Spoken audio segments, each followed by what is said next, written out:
Hello students, एक बार पुनः आप सभी लोगों का अथर्व एजुकेशन क्लासेस में स्वागत है। इससे पहले मैंने जो है 2 वीडियो डाले हैं। पहला मैंने इंटरमीडिएट के 2 वीडियो में एक भौतिक विज्ञान का वीडियो और दूसरा केमिस्ट्री का वीडियो डाला। आज मैं जो है इंटरमीडिएट का जीव विज्ञान के बारे में बताऊंगा और उनके क्वेश्चन हल कराऊंगा।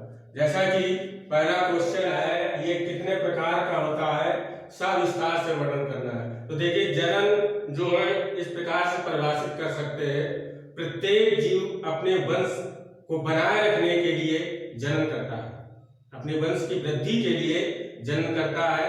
यानी यूं कह सकते हैं कि जनन वह प्रक्रिया है जिसके द्वारा एक पीढ़ी दूसरी पीढ़ी को जन्म देती है। समझ में आ गई बात? यानी जनन क्या है? जनन वह प्रक्रिया है जिसके द्वारा प्रत्येक जीव दूसरे जीव को अपने समान उत्पन्न करता है। समझ में आ रही बात? अब जैसे जो है मनुष्य से मनुष्य होगा, है ना, नीम के पेड़ से नीम के पेड़ पैदा हो, तो प्रत्येक जीव अपने वंश को बनाए रखने के लिए जनन की क्रिया करता है। तो इसको इस प्रकार से लिख सकते हैं कि जनन वह प्रक्रिया है जिसमें एक पीढ़ी दूसरी पीढ़ी को जन्म देती है। तो इसका उत्तर आप इस प्रकार लिखे, जनन या रिप्रोडक्शन, जनन या रिप्रोडक्शन।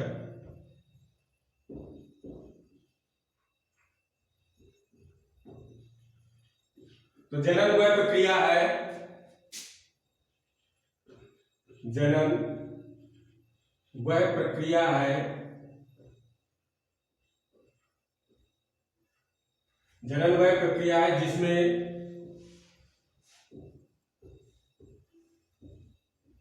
एक पीढ़ी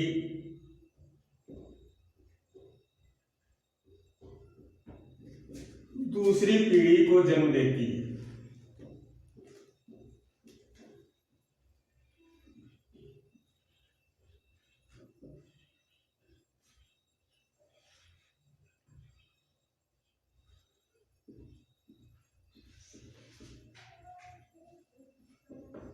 यानी रिप्रोडक्शन क्या है? जनन वह प्रक्रिया है जिसमें एक पीढ़ी दूसरी पीढ़ी को जन्म देती है, उसे जनन कहते हैं। या ये भी लिख सकते हैं आप कि प्रत्येक जीव अपने समाजी संतान उत्पन्न करता है, इस क्रिया को जनन कहते हैं। जनन 2 प्रकार का होता है, एक होता है सेक्सुअल रिप्रोडक्शन और एक होता है असेक्सुअल रिप्रोडक्शन। सेक्सुअल रिप्रोडक्शन मतलब होता है जन्म यानी लैंगिक जन्म, और असेक्सुअल रिप्रोडक्शन होता है अलैंगिक जनन। तो जो सेक्सुअल रिप्रोडक्शन होता है इसमें दोनों जनक भाग लेते हैं। दोनों जनक का मतलब होता है माता और पिता, यानी मेल और फीमेल, मादा युग्मक और नर युग्मक। तो सेक्सुअल रिप्रोडक्शन में दोनों जनक भाग लेते हैं, ठीक है। और इसमें जो होता है निषेचन की क्रिया, युग्मक का निर्माण, दोनों प्रक्रियाएं चलती है। तो इसमें जनन को हम 2 भागों में बांट सकते हैं, यानी रिप्रोडक्शन को जनन, रिप्रोडक्शन,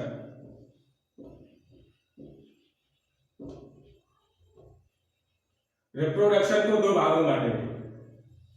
पहला है लैंगिक जनन, लैंगिक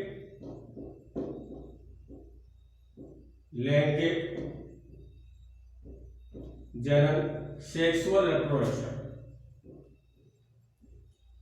सेक्सुअल रिप्रोडक्शन।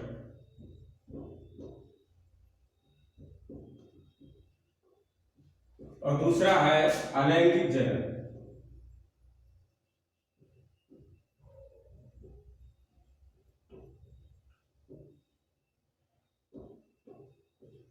इसको अंग्रेजी में कहते हैं असेक्सुअल रिप्रोडक्शन।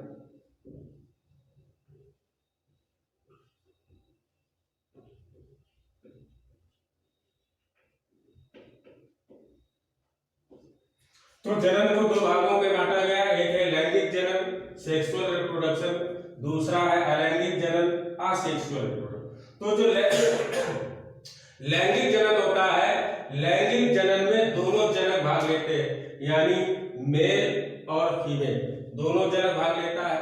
दूसरी बात, इसमें जो होता है यानी निषेचन की क्रिया भी होती है, फर्टिलाइजेशन भी होता है, और इसमें जो युग्मक का निर्माण भी होता है। अलैंगिक जनन में केवल तो नर लेगा या तो मादा भाग लेता है, केवल एक जनक भाग लेता है।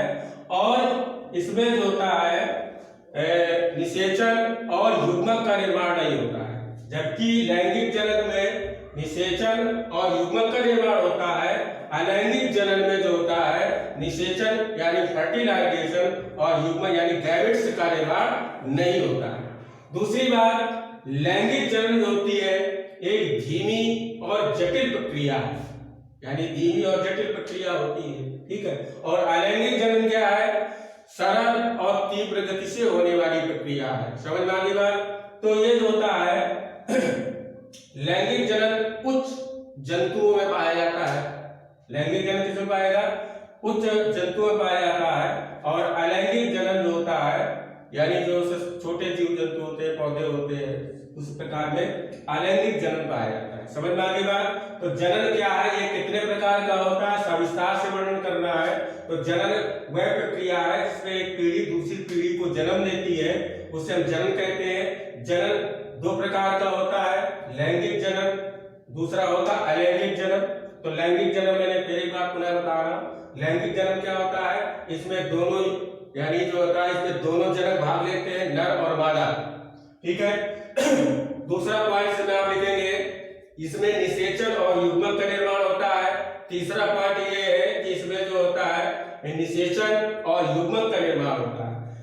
अलैंगिक जनन में केवल एक जनक भाग लेता है, या तो नर भाग लेगा या तो मादा भाग लेगी, ठीक है। इसके बाद यह एक सरल और तीव्र गति से होने वाली प्रक्रिया है। तीसरा पॉइंट इसमें है, इसमें निषेचन और युग्मक का निर्माण नहीं होता है, ठीक है। इसी प्रकार से लिखना है, ठीक है। क्वेश्चन नंबर 2 है कायिक जनन क्या है, उसी से रिलेटेड प्रश्न है। कायिक जनन क्या है, तो कायिक जनन पौधे के किसी भी भाग से एक नया पौधा का बन जाना कायिक जनन कहलाता है। यानी कायिक जनन का मतलब है पौधे के किसी भी भाग से, अब पौधे का कोई भाग जड़ भी हो सकता है, तना भी हो सकता है, पत्ती भी हो सकता है, पुष्प भी हो, पौधे के किसी भी भाग से एक नया पौधा बन जाना कायिक जनन कहलाता है। जैसे आप लोग जो है गुलाब लगाते हैं तो गुलाब में बीज नहीं लगाते, उसकी टहनी लगाते हैं, ठीक है ना, तो वो कायिक जनन कहलाता है। जैसे गन्ने की खेती की जाती है, गन्ने का बीज नहीं होता, गन्ने का ही लगाया जाता है।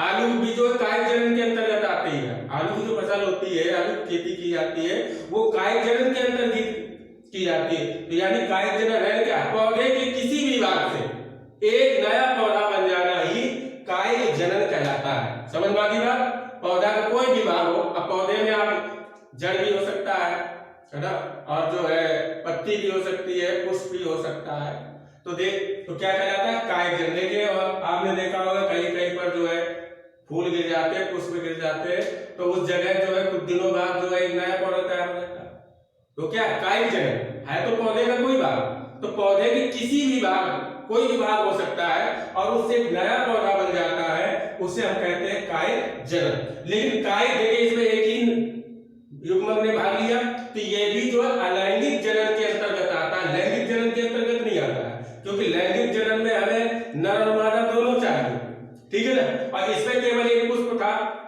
अब उस पुष्प से एक नया पौधा बन गया, तो उसमें एक ही युग्मक ने भाग लिया। तो ये जो कायिक जनन होता है अलैंगिक जनन के अंतर्गत ही आता है। समझ में आ गई बात। तो इसमें जो है आप ये भी बता सकते हो एसेक्सुअल रिप्रोडक्शन में कि इसमें जो है कायिक भाग लेता है, जो एसेक्सुअल रिप्रोडक्शन होता है किसके अंतर्गत होता है, कायिक भाग इसमें होता है। अब कायिक भाग में यानी पौधों में होता है, ठीक है, जीव जंतु यानी जो जंतु में नहीं होता ये, ठीक है ना, उसमें जो है नर और मादा दोनों ही चाहिए। कायिक जनन में पौधा का कोई भी भाग हो सकता है, उसे हम क्या बोलते हैं, कायिक जनन बोलते हैं। और ये किसके अंतर्गत आता है, यानी अलैंगिक जनन के अंतर्गत आता है।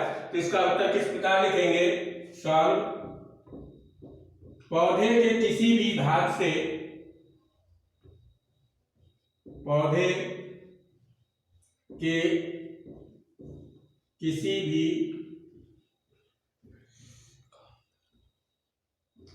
भाग से, पौधे के किसी भी भाग से एक नए पौधे का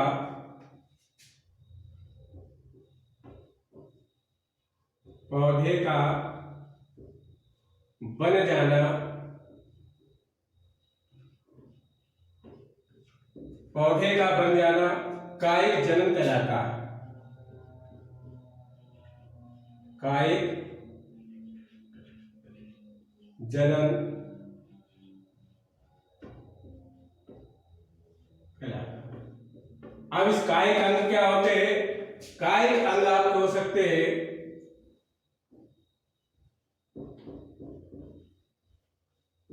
कायिक अंग, पौधे के कायिक अंग कौन कौन से हो सकते हैं? पत्तियां हो सकती है,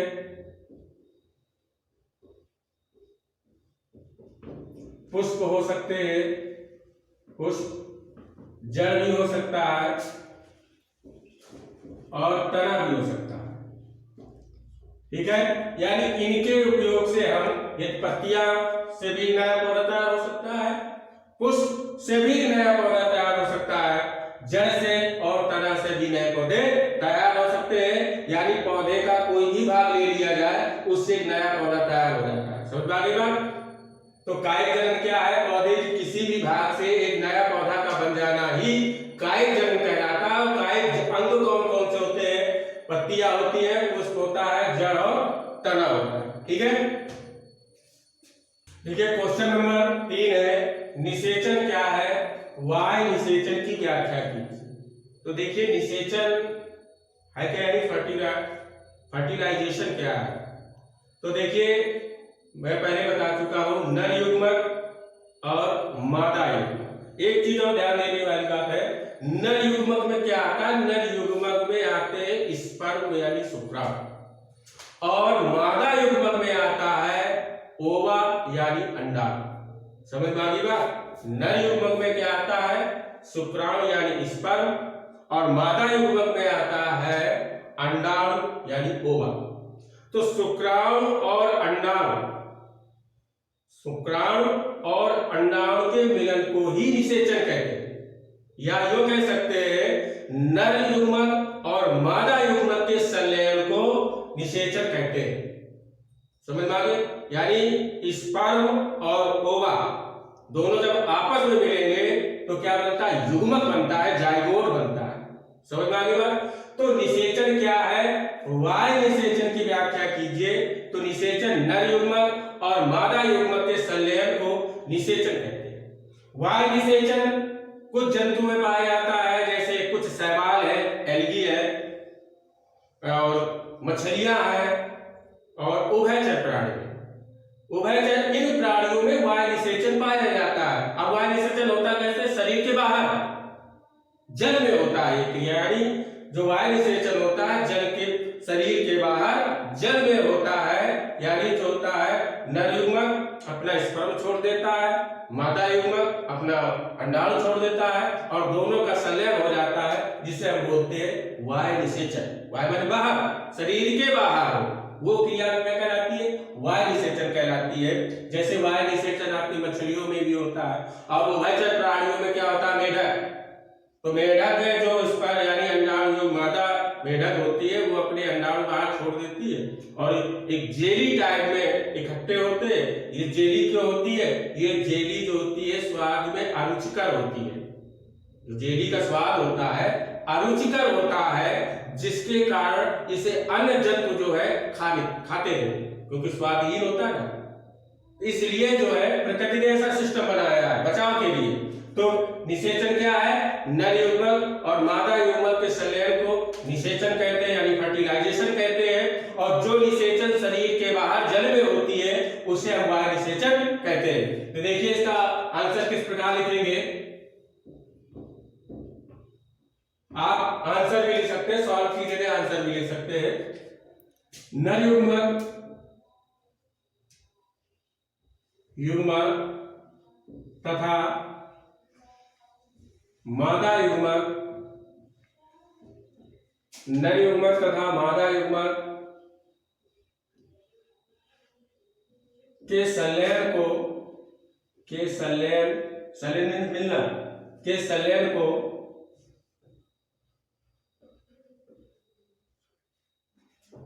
संलयन को निषेचन कहते हैं।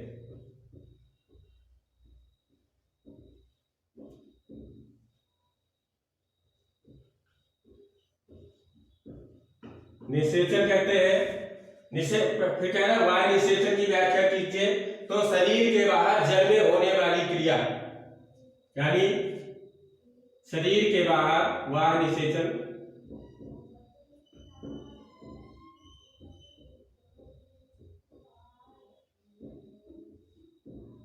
शरीर के बाहर, शरीर के बाहर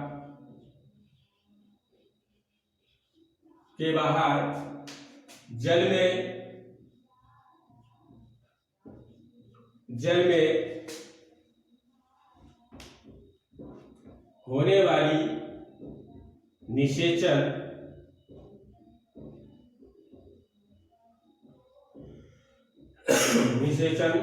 वायु निषेचन कहलाती है।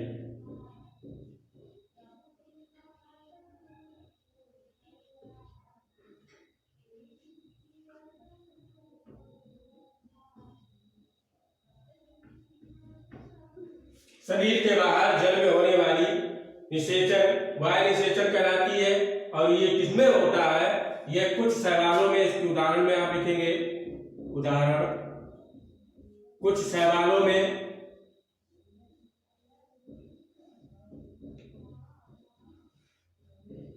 मछलियों में,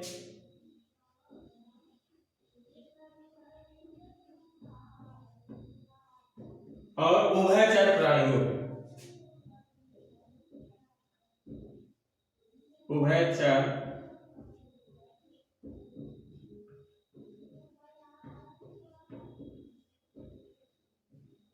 प्राणियों।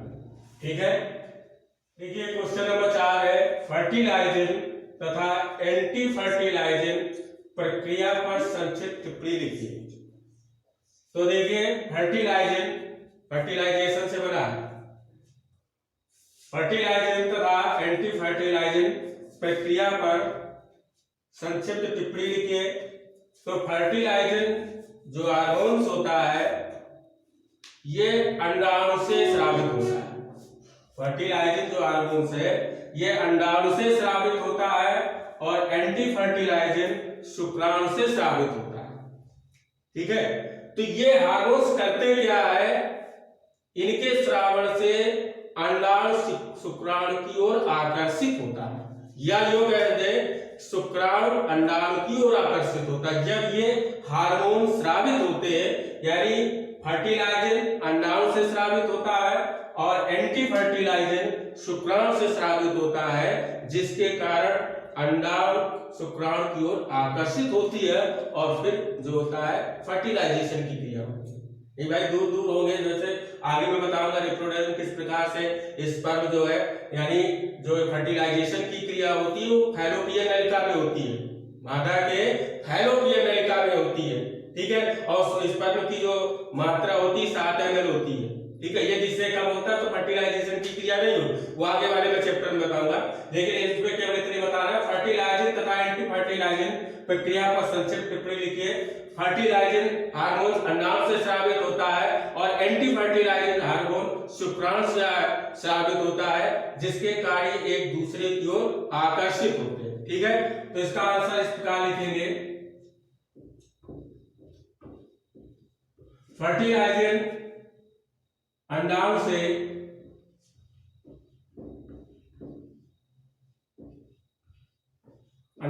फर्टिलाइजिंग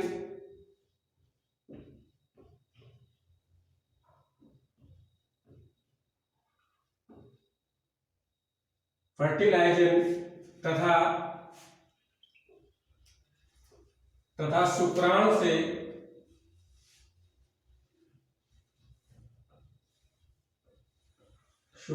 से एंटी फर्टिलाइजिंग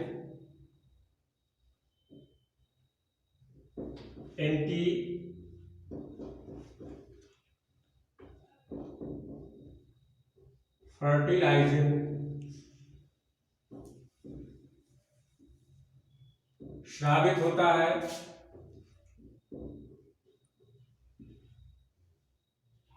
स्रावित होता है, जिसके कारण ये एक दूसरे की ओर आकर्षित होते हैं। स्रावित होता है जिसके कारण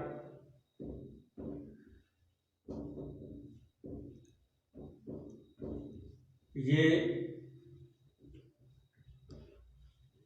एक दूसरे की ओर आकर्षित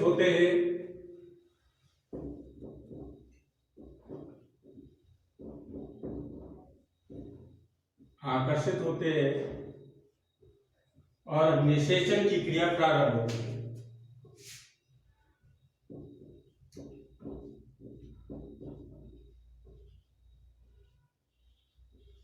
निषेचन की क्रिया प्रारंभ होती है। ठीक है, यानी जो है अंडाशय से फर्टिलाइजन और शुक्राणु से एंटी फर्टिलाइजन हार्मोन स्रावित होते हैं और ये एक दूसरे की ओर आकर्षित होते हैं, जिससे एक आकर्षित होंगे तो अंडाणु यानी ओवा और स्पर्म दोनों आके संलयन करते हैं और फर्टिलाइजेशन की क्रिया शुरू हो जाती है। देखिए अगला क्वेश्चन नंबर 5 है, ऐसे दो जंतुओं के नाम लिखिए जिनमें रुधिर जरायु अपरा पाया जाता है। अपरा अंग्रेजी में इसको प्लेसेंटा बोलते हैं और देहाती भाषा में इसको नाल बोलते हैं, गर्भनाल। ठीक है ना, यानी विज्ञान की भाषा में इसे अपरा है, अंग्रेजी में प्लेसेंटा और आमचार की भाषा में इसको गर्भनाल कहते हैं। ये पहली बात तो इसमें केवल इतना ही बताना कि किसमें पाया जाता है, लेकिन थोड़ा सा बता दे रहा हूं मैं। ये नाल होता है व्यक्ति के जब भ्रूण एम्ब्रियो अवस्था में होता है जीव, तो इस नाल के माध्यम से ही व्यक्ति को उस भ्रूण को पोषण प्राप्त होता है। पूरी जैविक क्रियाएं जो भ्रूण के अंदर होती है इसी नाल के माध्यम से होती है। इस नाल के माध्यम से जो होता है भ्रूण को पोषण मां के द्वारा ग्रहण किया हुआ जो पोषक तत्व इसी के माध्यम से भ्रूण के अंदर पहुंचता है। ठीक है, तो इसमें केवल इतना ही बताना है कि ऐसे दो जंतु के नाम लिखिए जिनमें रुधिर जरायु अपरा यानी प्लेसेंटा पाया जाता है। तो दो ही है, एक है कपि और दूसरा है मानव। कपि माने बंदर, ठीक है, और दूसरा है मानव। दो इसी में जो है प्लेसेंटा पाया जाता है। तो इसका आंसर इस प्रकार है, कपि और दूसरा है मानव। इनमें जो है प्लेसेंटा पाया जाता है। ठीक है, कपि और मानव में जो है अपरा पाया जाता है। देखिए क्वेश्चन नंबर 6, पास्तिक तंत्र के घटकों की व्याख्या करनी है। पास्तिक तंत्र है क्या? पहले तो ये देखें पास्तिक तंत्र है क्या। जैविक और अजैविक घटकों के आपसी संबंध को पास्तिकी तंत्र कहते हैं। जैविक घटक के अंतर्गत आपके कौन से आ जाएंगे? जैविक घटक के अंतर्गत पोषण के आधार पर जीवों को बांटा गया है। ठीक है, तो पास्तिक तंत्र को किस प्रकार परिभाषित करेंगे, यानी जैविक तथा अजैविक घटकों के पारस्परिक संबंध को पास्तिकी तंत्र कहते हैं। और इस शब्द का यूज जो है टैंसले ने किया था सन 1935 में। टैंसले नामक वैज्ञानिक ने इकोलॉजी सिस्टम, अंग्रेजी में बोलते हैं इकोलॉजी सिस्टम, यानी इकोलॉजी सिस्टम पास्तिकी तंत्र के बारे में टैंसले ने बताया था सन 1935 में। तो इसके अंतर्गत इसको जो है 3 भागों में विभाजित कर सकते हैं। एक है जैविक घटक, दूसरा है अजैविक घटक, तीसरा है अपघटक। तो जैविक घटक में आपके स्वपोषी और परपोषी दो प्रकार के जीव आते हैं। एक होता है स्वपोषी, एक होता है परपोषी। स्वपोषी माने स्वयं, जो अपना भोजन स्वयं बनाए, उसे बोलते हैं स्वपोषी। अब स्वपोषी के अंतर्गत कौन आ सकते हैं? हरे पेड़ पौधे ही आ सकते हैं। बकाया जो है सब हम लोग क्या है परपोषी, यानी इनके द्वारा यानी पेड़ पौधे के द्वारा बनाए गए भोजन का यूज प्रत्येक जंतु करता है। हरे पेड़ पौधे जो होते हैं क्लोरोफिल, सूर्य का प्रकाश, कार्बन डाइऑक्साइड और जल आदि की उपस्थिति में ये अपना भोजन स्वयं बनाते हैं और इनके द्वारा बनाए गए भोजन को परोक्ष रूप से, प्रत्यक्ष या अप्रत्यक्ष रूप से जंतु जो है इसको अपने जीवन में उपयोग करता है। पहली बात तो ये बता दें पोषण है क्या। प्रत्येक जीव को अपनी जैविक क्रियाओं को सुचारू रूप से चलाने के लिए पोषण की आवश्यकता होती है। अब प्रत्येक जीव जैविक क्रिया क्या है? जैविक क्रिया में सोना, उठना, हंसना, दौड़ना, रोना, ये सभी जो है, पाचन क्रिया, ब्लड सर्कुलेशन, ये सभी जैविक क्रिया, इन सभी जैविक क्रियाओं को समुचित ढंग से चले, इसके लिए हमें ऊर्जा की आवश्यकता होती है। और ये ऊर्जा जो होती है हमें किससे प्राप्त होती है? भोजन से प्राप्त होती है। लेकिन भोजन किसके द्वारा प्राप्त होता है? भोजन हमें जो होता है हरे पेड़ पौधों के द्वारा बनाया जाता है। समझ में आ गई बात? अब दूसरी बात, पेड़ पौधों का उपयोग क्या है? तो पेड़ पौधों का उपयोग है, ये तो हमारी ऑक्सीजन भी देते हैं। समझ में आ गई बात? दूसरी बात, इसमें जो है एक पेड़ पौधे जीवन के लिए बहुत ही उपयोगी है, जिसमें से पीपल का जो पेड़ होता है वो बहुत ही उपयोगी है। लोग कह देते हैं पीपल के वृक्ष को काटा नहीं जाता। क्यों नहीं काटा जाता? क्या उसमें बास होता? लोग डर, क्योंकि पुराने लोग थे, बहुत ही दिमागदार होते थे, उसमें लोग कह देते हैं कि भूत का वास है या कुछ अन्य प्रकार के। क्यों? कि लोगों के प्रति जो है भय उत्पन्न कर दे। वो लोग जानते थे कि पीपल का जो पेड़ होता है वो सबसे ज्यादा ऑक्सीजन उत्पन्न करता है, और व्यक्ति जो है आगे चल के जो है अपने स्वार्थ की पूर्ति के लिए उसको भी काटेगा। जैसे हमें पेड़ कट रहे हैं, लेकिन जो है पीपल का, हिंदू धर्म में जो है पीपल के वृक्ष को कोई नहीं काटता, क्योंकि उसके अंदर भय डाल दिया गया है। जबकि मेन उनका कारण यह था कि यदि इसके अंदर भय नहीं डाला जाएगा तो ये इसको भी काटेगा। जबकि पीपल का पेड़ जो होता है सबसे ज्यादा हमारे ऑक्सीजन उत्पन्न करता है, जो कि प्राणवायु है, श्वसन की क्रिया में सहायता करता है। समझ में आ गई बात? तो इसमें जो पारिस्थितिकी तंत्र क्या हो रही है कि इसमें एक भी सिस्टम टूट जाए, एक भी सिस्टम कट जाए तो पूरा पारिस्थितिकी तंत्र ही बिगड़ जाएगा। समझ में आ गई बात? अब जैसे तुम्हारा जैविक घटक है, तो जैविक घटक में यदि पेड़ पौधे नष्ट कर दिए जाए तो पूरा सिस्टम बिगड़ जाएगा, कोई जंतु जीवित ही नहीं रहे। क्यों? क्योंकि भोजन तो यही बनाता है, और जब भोजन नहीं बनेगा तो प्रत्येक जीव अपनी जैविक क्रियाओं को सुचारू रूप से चला नहीं पाएगा, क्योंकि भोजन के द्वारा हमें क्या प्राप्त होती? ऊर्जा प्राप्त होती है। समझ आएगा? तो यानी इस पारिस्थितिकी तंत्र को जो है हमने 3 भागों में बांटा है। पहला है जैविक घटक, दूसरा है अजैविक घटक, तीसरा है अपघटक। तो जैविक घटक में को जो है 2 भागों में बांटा हमने, स्वपोषी और परपोषी। स्वपोषी में हरे पेड़ पौधे आते हैं जो अपना भोजन सूर्य के प्रकाश, क्लोरोफिल, जल, कार्बन डाइऑक्साइड आदि की उपस्थिति के द्वारा अपना भोजन बनाते हैं। अब परपोषी को जो है हमने उसके पोषण के आधार पर बांटा। परपोषी यानी जो अपना भोजन दूसरों से प्राप्त करते हैं उसे हम बोलते हैं परपोषी। तो देखिए, एक होता है परजीवी, एक होता है मृतजीवी। तो परजीवी जो जंतु होता है ये भी अपना भोजन दूसरे से प्राप्त करता है, लेकिन जीवित अवस्था में प्राप्त करेगा, मृत से नहीं प्राप्त करेगा। और मृतोपजीवी क्या होता है? ये अपना भोजन मृत जीव जंतुओं से प्राप्त करता है। समझ आएगा कि जो परपोषी होता है, तो परपोषी में ये अपना भोजन दूसरे जंतु यानी अपने भोजन के लिए दूसरे पर आश्रित होते हैं। तो इसके आधार पर जो है जंतुओं को बांटा गया, शाकाहारी और प्रथम श्रेणी का उपभोक्ता, द्वितीय श्रेणी का उपभोक्ता और तृतीय श्रेणी को। तो पारिस्थितिकी तंत्र को हमने जो है 3 भागों में बांटा है। पारिस्थितिकी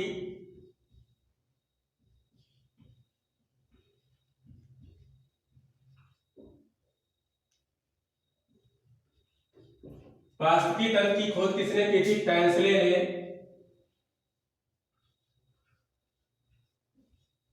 सन 1935 में। इसको 3 भागों में बांटा।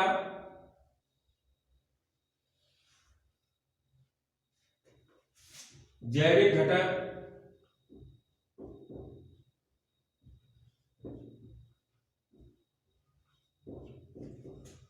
दूसरा है अपघटक,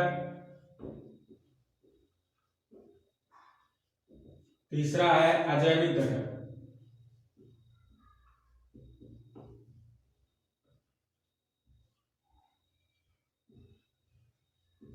तो जैविक घटक के अंतर्गत स्वपोषी हरे पेड़ पौधे आ जाते हैं।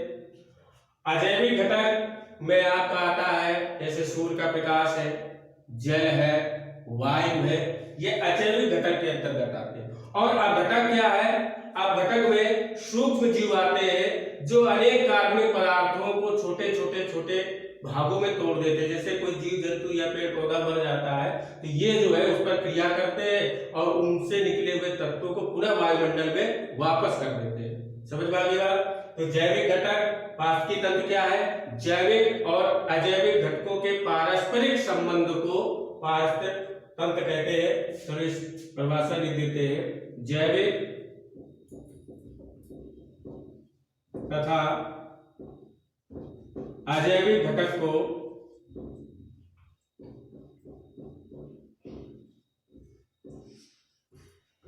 अजैविक घटक के आपसी संबंध या पारस्परिक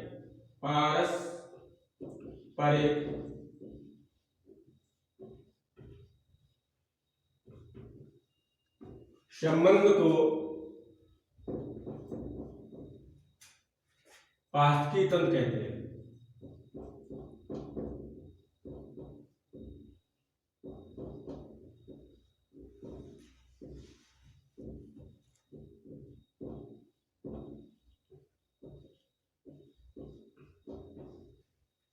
जैविक तथा अजैविक घटक के पारस्परिक संबंध को पारस्परिक तंत्र कहते हैं।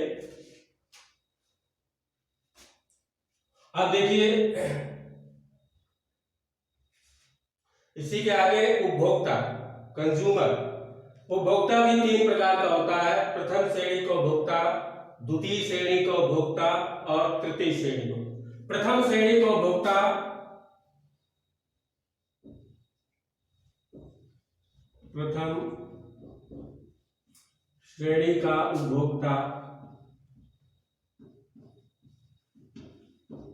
फिर है द्वितीय श्रेणी का उपभोक्ता,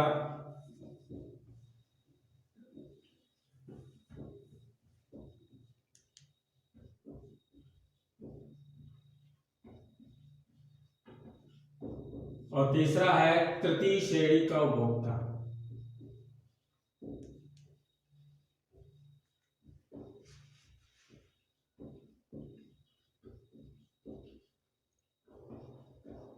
ठीक है, यानी उपभोक्ता भी तीन प्रकार का होता है। प्रथम श्रेणी का उपभोक्ता, प्रथम श्रेणी का उपभोक्ता शुद्ध शाकाहारी होता है। ये केवल अपना भोजन पेड़ पौधे से ही प्राप्त करता है। तो ऐसे उपभोक्ता जो अपना भोजन सीधे पेड़ पौधे से प्राप्त करते हैं वो प्रथम श्रेणी का उपभोक्ता कहलाता है। जैसे गाय है, बकरी है, ये सब क्या है? प्रथम श्रेणी के उपभोक्ता है। ठीक है ना? ये अपना भोजन जो है सीधे पेड़ पौधे से प्राप्त कर, जो है गाय को यदि हरे घास फूस नहीं मिलेगी तो मांस थोड़ी ना खाने लगेगी। ठीक है ना? तो ये किसके अंतर्गत आया? प्रथम श्रेणी का उपभोक्ता। इसके बाद है द्वितीय श्रेणी को उपभोक्ता, जो उपभोक्ता अपना भोजन प्रथम श्रेणी के उपभोक्ता से प्राप्त करता है। ठीक है, जो उपभोक्ता अपना भोजन प्रथम श्रेणी के उपभोक्ता से प्राप्त करता है उसे हम कहते हैं द्वितीय श्रेणी का उपभोक्ता। तो इसमें जो है ये कैसे होते हैं? ये जो है मांसाहारी होते हैं, क्योंकि प्रथम श्रेणी के उपभोक्ता को खाएगा, इसलिए ये प्रथम श्रेणी के उपभोक्ता तो शाकाहारी होते हैं, लेकिन द्वितीय श्रेणी का उपभोक्ता जो होता है मांसाहारी होता है, क्योंकि ये प्रथम श्रेणी के उपभोक्ता को खाता है। तो इसके अंतर्गत कौन से जीव आ जाएंगे? जैसे मेढक है, सांप। ठीक है, क्योंकि मेढक जो है छोटे छोटे कीड़ों को खाएगा। सांप ये भी द्वितीय श्रेणी का उपभोक्ता है। इसके बाद है तृतीय श्रेणी का उपभोक्ता। तृतीय श्रेणी का उपभोक्ता ऐसा उपभोक्ता होता है जो प्रथम श्रेणी के उपभोक्ता को खा जाए और द्वितीय श्रेणी के उपभोक्ता को भी खा जाए। वो क्या कहलाता है? तृतीय श्रेणी का उपभोक्ता। ये उच्च मांसाहारी होता है। टोटल जो है पूरा का पूरा मांसाहारी है, इसमें तो कुछ गुंजाइश हो भी सकती है, लेकिन ये जो होता है उच्च श्रेणी का उपभोक्ता, उच्च मांसाहारी है। तो प्रथम श्रेणी का उपभोक्ता क्या होता है? ऐसे उपभोक्ता जो अपना भोजन सीधे पेड़ पौधे पर आश्रित होते हैं, तो उन्हें क्या कहते हैं? प्रथम श्रेणी का उपभोक्ता। ये शाकाहारी होते हैं। दूसरा है द्वितीय श्रेणी का उपभोक्ता, ये अपना भोजन प्रथम श्रेणी के उपभोक्ता से प्राप्त करते हैं, ये मांसाहारी होते हैं। तृतीय श्रेणी का उपभोक्ता, ये अपना भोजन प्रथम श्रेणी के उपभोक्ता से और द्वितीय श्रेणी के उपभोक्ता से प्राप्त करते हैं, इसलिए इसे उच्च मांसाहारी भी कहा जाता है। अब एक स्थिति आ गई, मनुष्य को किस कैटेगरी में रखा जाए, किस श्रेणी में रखा जाए? तो मनुष्य को जो है सर्वाहारी में रखा गया है। मनुष्य ना तो प्रथम श्रेणी को भुगता, क्यों? यदि इसे प्रथम श्रेणी में रखा जाए, चलिए भाई ये दाल चावल सब्जी इत्यादि खाता है तो प्रथम श्रेणी, लेकिन ये मांस भी खाता है, अब किस श्रेणी में रखा जाए? तो मनुष्य जो है सर्वाहारी है, मनुष्य है, कुत्ता भी आ सकता है सर्वाहारी में, क्योंकि वो भी जो है प्रथम श्रेणी के उपभोक्ता, यानी मांस भी खा सकता है, रोटी भी खा सकता है, बिल्ली भी आ सकती है, बिल्ली भी जो सर्वाहारी में आ सकती है। ठीक है, तो मनुष्य को किस श्रेणी में रखा गया? मनुष्य को जो है सर्वाहारी में रखा गया, आवश्यकता पड़ने पर ये किसी को भी खा सकता है, इसे किसी कैटेगरी में नहीं रखा है। ठीक है, ये क्वेश्चन नंबर 7 है, संयोजक कड़ी से आप क्या समझते हैं? उस जीवाश्म का नाम बताइए जो प्रमाणित करता है कि पक्षियों का विकास सरीसृपों से हुआ। तो पहली बात हम समझेंगे संयोजक कड़ी, ऐसे जंतु जो दो समीपवर्ती वर्गों के लक्षण रखते हैं, ऐसे जंतु जो दो समीपवर्ती वर्गों के लक्षण रखते हैं उसे हम बोलते हैं संयोजक कड़ी। यानी कुछ जंतु ऐसे होते हैं, जैसे आप युगलीना, तो युगलीना है क्या? युगलीना जो है उसमें जंतु के भी लक्षण है और पादप यानी पौधे के भी लक्षण है। जंतु के लक्षण क्या है कि ये जंतु जो है ये गमन भी करता है, श्वसन क्रिया भी करता है, चलता फिरता भी है, तो ये तो जंतु का लक्षण है। दूसरी बात पादप के लक्षण इसमें है कि ये क्लोरोफिल के कारण अपना भोजन स्वयं बनाता है, जबकि ये लक्षण है किसका? ये लक्षण जो है पादपों का। लेकिन अब इसको क्या युगलीना को किस श्रेणी में रखा जाए? तो वैज्ञानिकों ने कहा ये जंतु और पादप की बीच की कड़ी, यानी क्योंकि युगलीना में जो है जंतु के भी लक्षण है और पादप के भी लक्षण है, तो इस कारण इसको किस में रखा जाए? न पूर्णतया इसे जंतु भी कहा जा सकता है और न ही इसमें पूर्णतया जो है पादप कहा जा सकता है। तो संयोजक कड़ी का मतलब यही हो गया कि ऐसे जीव जिसमें दो वर्गों के लक्षण पाए जाए, जैसे युगलीना में जंतु के भी लक्षण पाए जा रहे हैं और पादप के भी लक्षण पाए जा रहे हैं, तो ये क्या है? संयोजक कड़ी है। ऐसे जंतु जिसमें दो वर्गों के लक्षण पाए जाते हैं उसे हम क्या बोलते हैं? संयोजक कड़ी। जैसे वायरस, तो वायरस जो होता है सजीव भी है और निर्जीव, इसको किस श्रेणी में रखा? यदि शरीर के बाहर है तो ये निर्जीव है, जैसे मिट्टी कण, लेकिन जब शरीर के अंदर है तो इसकी शक्ति दुगनी हो जाती है, सजीव हो जाता है। अब इसको किस श्रेणी में रखा जाए? तो वैज्ञानिकों ने इसको वायरस को सजीव और निर्जीव की बीच की कड़ी कहा। इसमें ये भी संयोजक कड़ी है क्योंकि इसमें निर्जीव के भी लक्षण है और सजीव के भी लक्षण। तो ऐसे जीव जिसमें दो वर्गों के लक्षण पाए जाए उसे हम बोलते हैं संयोजक कड़ी। अब इसी में आगे लगा है उस जीवाश्म का नाम जो मर चुका है नहीं इस समय, उस जीवाश्म का नाम बताइए जो प्रमाणित करता है कि पक्षियों का विकास सरीसृपों से हुआ। तो वो प्राणी है आर्कियोप्टेरिक्स। वो प्राणी कौन सा है? वो प्राणी है आर्कियोप्टेरिक्स। आर्कियोप्टेरिक्स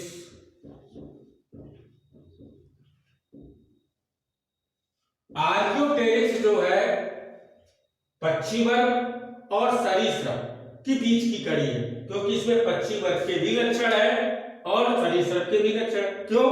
क्योंकि इसमें पंख पाए जाते हैं, इसलिए पक्षी का गुण है, तो पक्षी वर्ग में, और इसके मुंह में दांत पाए जाते हैं, इसलिए सरीसृप का। पक्षी में तो नहीं पाया जाता ना, तो इसमें एक पंख पाए जाते हैं, जो है किसका लक्षण है? पक्षी वर्ग का लक्षण है, और इसके जबड़े में दांत पाए जाते हैं, इसलिए सरीसृप के लक्षण है। तो इसको किस श्रेणी में रखा गया? संयोजक कड़ी में रख दिया गया कि ये सरीसृप और पक्षी वर्ग के बीच की कड़ी है, क्योंकि इसमें दोनों के लक्षण पर ना पूर्णतया पक्षी है ना पूर्णतया सरीसृप है। यदि इसको सरीसृप में रखते हैं तो सरीसृप के पंख नहीं होते, यदि इसको पक्षी वर्ग में रखते हैं तो पक्षी के जबड़े में दांत नहीं होते, इसलिए इसको जो है सरीसृप और पक्षी वर्ग के बीच की कड़ी कहा है। समझ में आ गई बात? यानी संयोजक कड़ी क्या है? ऐसे जंतु जिसमें दो वर्गों के लक्षण पाए जाए उसे हम बोलते हैं संयोजक कड़ी, और उसका एक उदाहरण है आर्कियोप्टेरिक्स। आर्थ्रोपेडिस जो होता है ये इस बात को सिद्ध करता है कि पक्षियों का विकास सरीसृपों से ही हुआ। क्वेश्चन नंबर 8 है, अवशेषी अंग से आप क्या समझते हैं? मनुष्य में पाए जाने वाली अवशेषी अंग, अवशेषी का नाम लिखिए या अवशेषी अंग का नाम लिखिए। तो देखिए पहली बात तो अवशेषी अंग है क्या?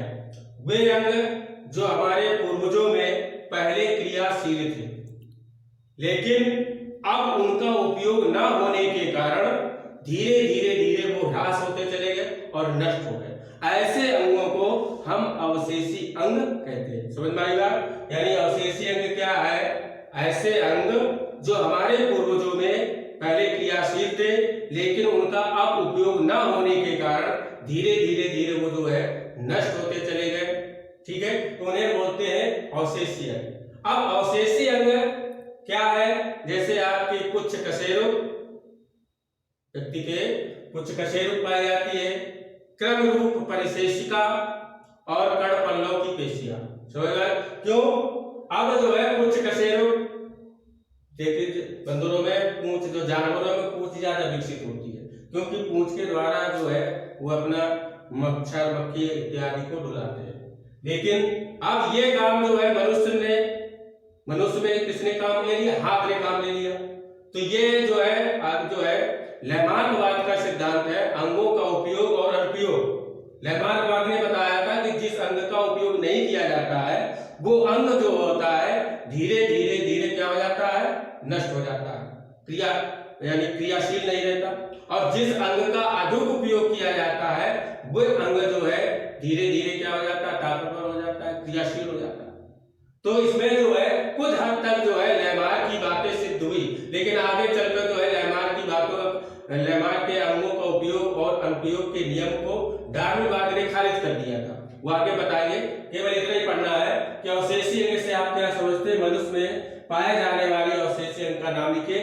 तो अवशेषी अंग वे अंग होते हैं जो हमारे पूर्वजों में पहले क्रियाशील थी लेकिन अब उनका उपयोग न होने के कारण धीरे धीरे जो है क्रियाशील नहीं रहे और नष्ट हो गए। उन्हें हम बोलते हैं अवशेषी अंग। और अवशेषी अंग क्या होते हैं या इसके आप लिख सकते हैं वे अंग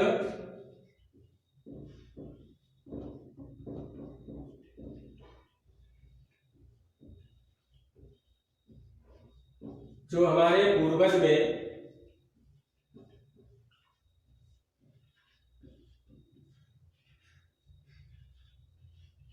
पहले क्रियाशील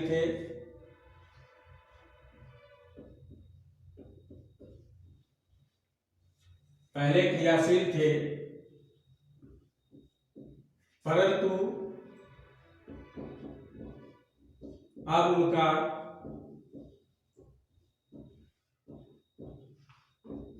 उपयोग न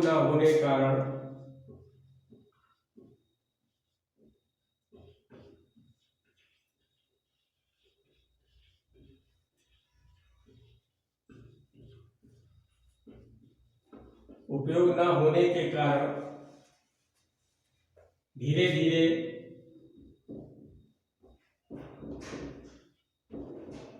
ह्रास हो गए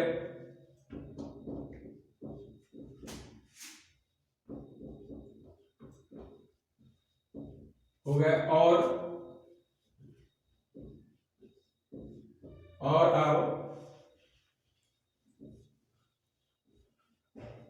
हमारे शरीर में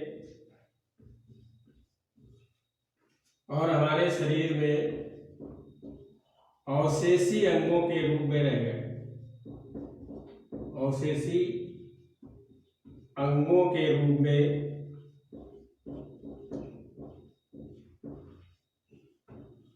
रह गए। ठीक है, यानी जो है पहले इनका उपयोग था लेकिन बाद में धीरे धीरे उनका उपयोग नहीं हुआ, न होने के कारण वो धीरे धीरे नष्ट हो गए और अवशेषी अंग के रूप में रह गए। जैसे आपका अपेंडिक्स जो होता है, पहले पूर्वज जो थे सेलुलोज का पाचन करते थे। अपेंडिक्स का काम क्या है? सेलुलोज का पाचन करना। पहले जो है पेड़ पौधे पत्तियां इत्यादि खाते थे तो उस समय ये अपेंडिक्स जो थी क्रियाशील थी लेकिन अब जो धीरे धीरे आदमी जो है भोजन पकाकर खाने लगा, सेलुलोज का पाचन यानी जो है कम कर दिया उपयोग, तो वो अपेंडिक्स जो है अब जो हमारे प्रत्येक शरीर में होती है, लेकिन वो किस रूप में, अवशेषी अंग के रूप में, ठीक है। और लेकिन जब जो है उसमें भोजन इत्यादि के कण चले जाते हैं, लेकिन जिस अंग का उपयोग नहीं हो रहा तो उसकी साफ सफाई भी नहीं होती है, तो उस अंग का उपयोग ना होने के कारण, उसकी सफाई ना होने के कारण जब हमारे भोजन के उसमें कण जो उसमें चले जाते हैं, धीरे धीरे उसमें क्या हो जाता है, सड़ने लगता है, तो उसके बाद फिर उसको जो है डॉक्टर उसको निकालकर बाहर कर देता है। लेकिन वो उस समय हमारे शरीर में अवशेषी अंग के रूप में, त्वचा पर बाल, ये भी अवशेषी अंग है। पहले के पूर्वज जो थे जो है कपड़ा का यूज नहीं करते थे, तो शरीर पर बाल का क्या मतलब है, शरीर के तापमान को नियंत्रित करना। फिर आदमी ने धीरे धीरे कपड़ा पहनना चालू किया तो बाल का उपयोग कम हो गया, तो वो केवल बाल हमारे शरीर पर अवशेषी अंग के रूप में, ठीक है। कर्णपल्लव की पेशियां, कर्णपल्लव जानवरों में जो होता है, कर्णपल्लव ज्यादा विकसित होता है, क्यों, क्योंकि उसके माध्यम से वो जो है मच्छर मक्खी इत्यादि को डुलाता है, भगाता है, और मनुष्य इसका काम किस में करता है, अपने हाथ से करता है, तो उसमें जो कर्णपल्लव की पेशियां जो है अवशेषी अंग के रूप में रहते हैं। तो वे अंग जो हमारे पूर्वज में पहले क्रियाशील थे, परंतु उनका उपयोग न होने के कारण धीरे धीरे ह्रास हो गए और अब हमारे शरीर में अवशेषी अंगों के रूप में रह गए। तो ये आपका मनुष्य में पाए जाने वाले अवशेषी अंग कौन कौन से हैं, जैसे उदाहरण में कृमि रूप परिशेषिका, कृमि रूप परिशेषिका,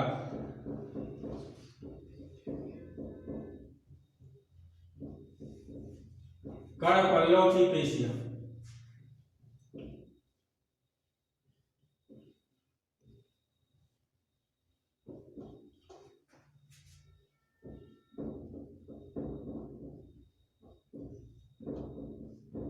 देखिए स्टूडेंट, मैंने इंटरमीडिएट जीव विज्ञान में आज 8 क्वेश्चन जो है बताए और उनके बारे में भी समझाया भी, दिखाया भी। यदि इन क्वेश्चनों को समझ में आया हो तो अपने दोस्तों में जो है लाइक, शेयर और सब्सक्राइब करें। इसके बाद जो यदि कोई इसमें प्रश्नों के उत्तर में कोई शंका रह जाए तो उसे कमेंट्स बॉक्स में जरूर लिखें। धन्यवाद।